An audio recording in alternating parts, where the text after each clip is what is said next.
Hello students. So let's move to the next part of the chapter number 3, mineral and power resources, which is conventional sources of energy. What are conventional sources of energy? Conventional sources of energy are those which have been in common use for a long time, like firewood and fossil fuels are the two main conventional sources of energy. Do you use firewood for the production of fire? In this era, we won't, but in villages, we still use firewood for the production of fire. Conventional sources are those sources which is used by us and which is in the limited amount in the nature. Firewood. It is widely used for the cooking and heating. As we know about it in India, more than 50% of energy used by the villagers comes from firewood which is easily accessible for them because of the nearest forest, and they use firewood for the for the use of cooking and heating. Unfortunately, burning firewood can add to the greenhouse effect and also promote deforestation. If we extract the firewood from the forest all the time for the consumption of our needs, then we will giving a chance for the deforestation. And by burning, we also create a lot of carbon dioxide, which adds up to the greenhouse effect and warms up the earth. So we have to decrease that thing. That's why LPGs and electronical cooking hardware, just like induction, is made. Fossil fuels. Remains of plants and animals which are buried under the earth for millions of years got converted by heat and pressure and classified as fossil fuels. So that's how Earth made the fossil fuels. Coal, petroleum, and natural gas are main sources of conventional sources. So conventional energy is mainly classified, and the major product of conventional sources is coal, petroleum, and natural gases. Disadvantages, they are limited, which is really a disadvantage. They're also a toxic pollutant for the burning. So these are the things which is given by the earth to it. But if we burn them, if we use them, they are the toxic for the environment. Coal. It is most abundantly found fossil fuels, most abundantly in a major amount. Okay. Used as a domestic fuel in the industry, such steam engines and to generate electricity also.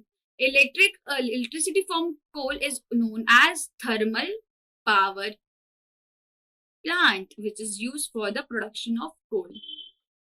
Leading coal producers are China, USA, Germany, Russia, South Africa, and France. In India, Raniganj, Jharia, Dhanbad, and Bokara is Jharkhand is the major production of coal.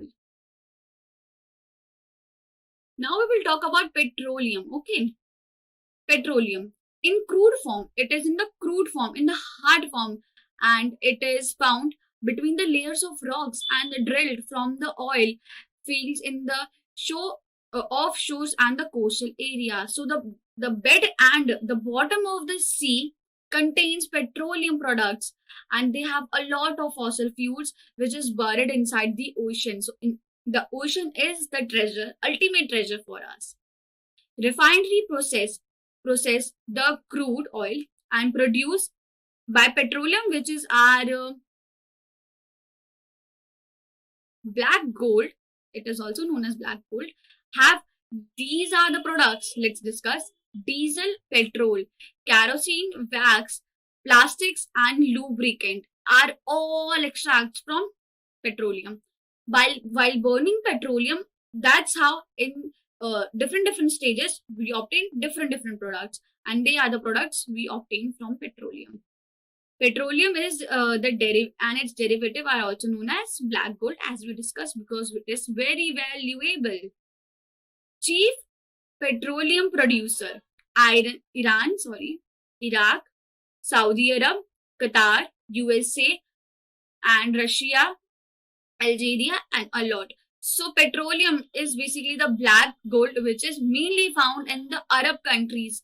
That's why the uh, the petroleum is black gold in that form. Let's go move ahead. Natural gases. Natural gas is found with petroleum deposits and is released when crude oil is brought to the surface. It can be used as the domestic and industrial fuel, which we are using nowadays as the new technology. Major producers of natural gas is Russia, Norway, UK, and Netherlands. Natural gas in India is majorly found in these areas, which is Jaisalmer, Krishna Godavari Delta, Tripura, and some offshores of Mumbai. Very few countries in the world have their own. Just a second. Have sufficient natural gas reserve for their own. Do you know compressed natural CNG, compressed natural gas, which is CNG, is a popular eco-friendly automobile fuel. It causes less pollution than petroleum and diesel. So that's why CNG is promoted to use it as the fuel for the transportation. This video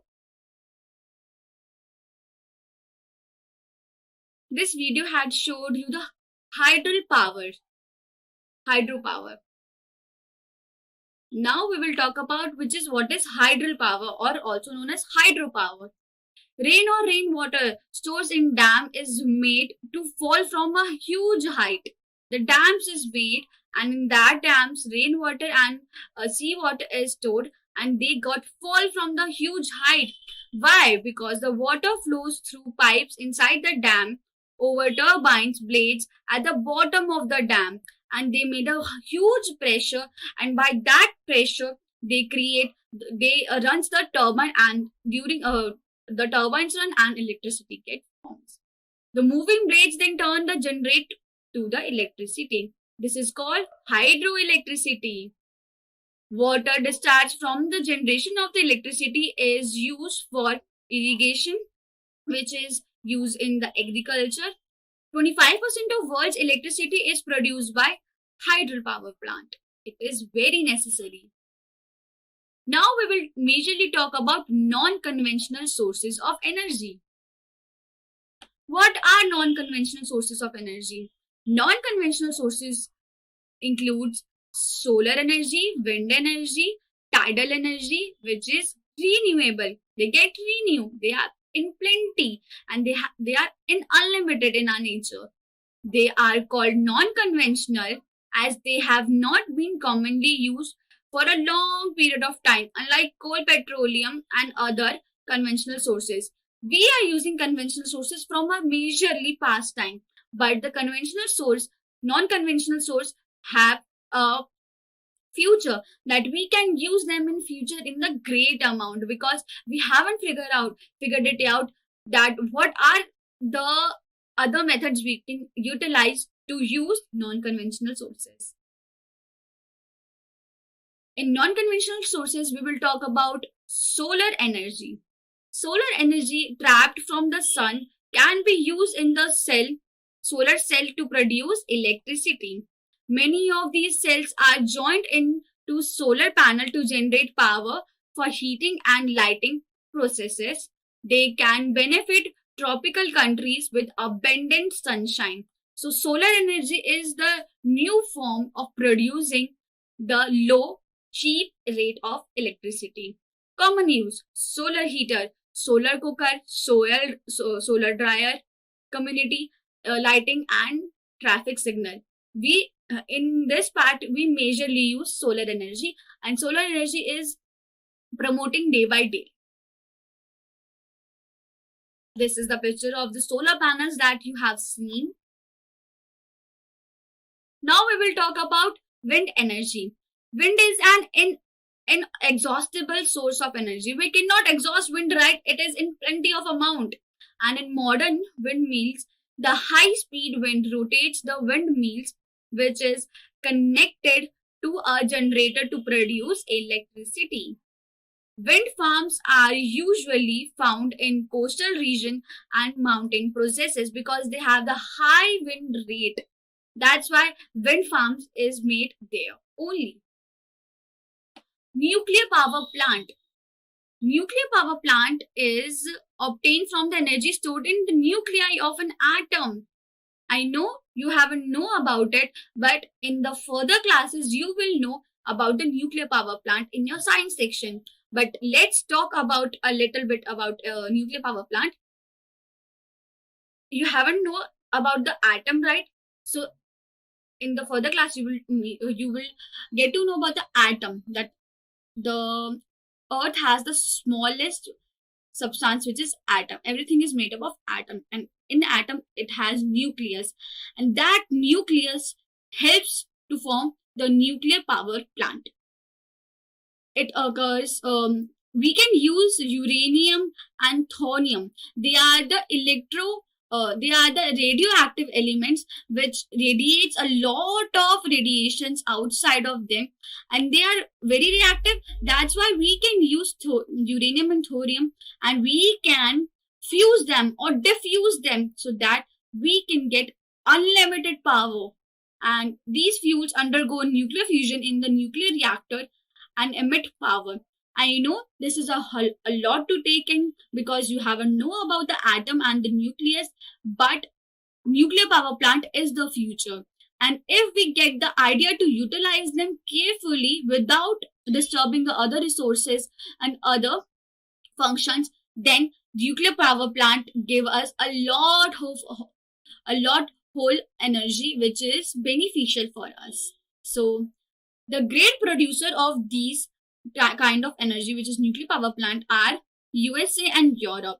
The work is going on and the researches are going on. In India, Rajasthan and Jharkhand have uranium and Kerala has thorium in a major amount, so that we can also use these kind of radioactive element to form nuclear power plants.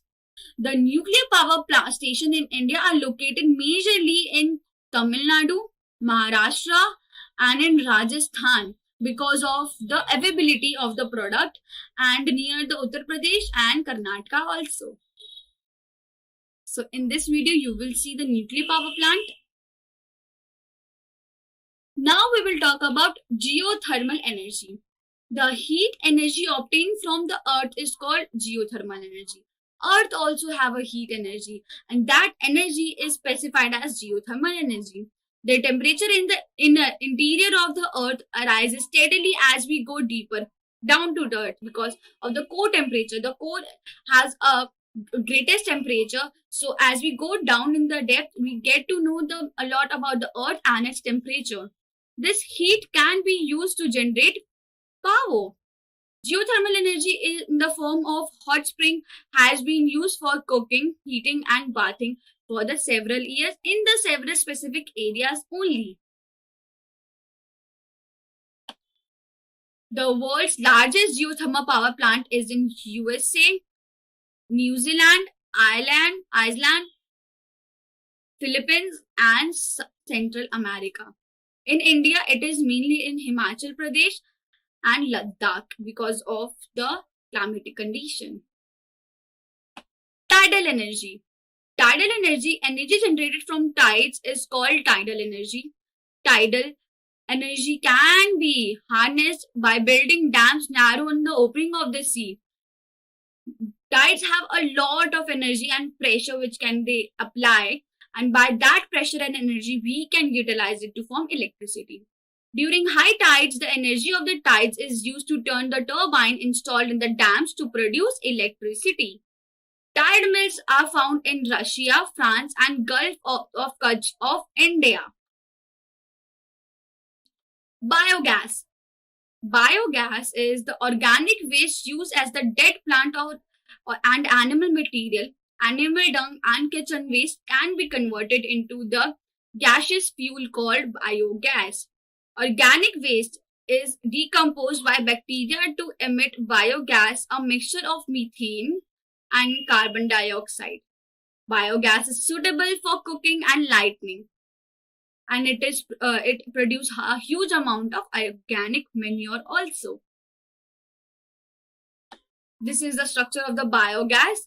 Here the biogas forms organic waste. We use organic waste, manure, and energy crops, and it goes into the biogas digester, and that's how we can use different kind of things by this. Now let's move to some questions that we have put at the end of the chapter, which is distinguish between conventional and non-conventional resources. So conventional are those resources which are non-renewable, they are exhaustible, they cause pollution, and they are fossil fuels. And non-conventional sources are renewable, they are unlimited in amount, not exhaustible, eco-friendly, and their examples are solar and wind energy. Question number 2 arises, which is, how do you classify mineral? Mineral can be classified as their unique physical property, right? Which is, they are hardness, lustrous, color, cleavage, and weight. Hardness is how hard it is. Lustrous is their shine. Color is what color they have. Cleavage is when we cut them, what kind of minerals they have, and weight is what are the masses. Okay. So let's have a quick revision of the chapter and let's wrap it up. A naturally occurring substance that has definite chemical composition is classified as minerals. Minerals can be identified on the basis of their physical properties such as color, density, hardness, chemical properties such as solubility. And metallic minerals contain metallic in raw form. Metallic minerals may have ferrous and non-ferrous. Ferrous have iron and non-ferrous do not have iron in them.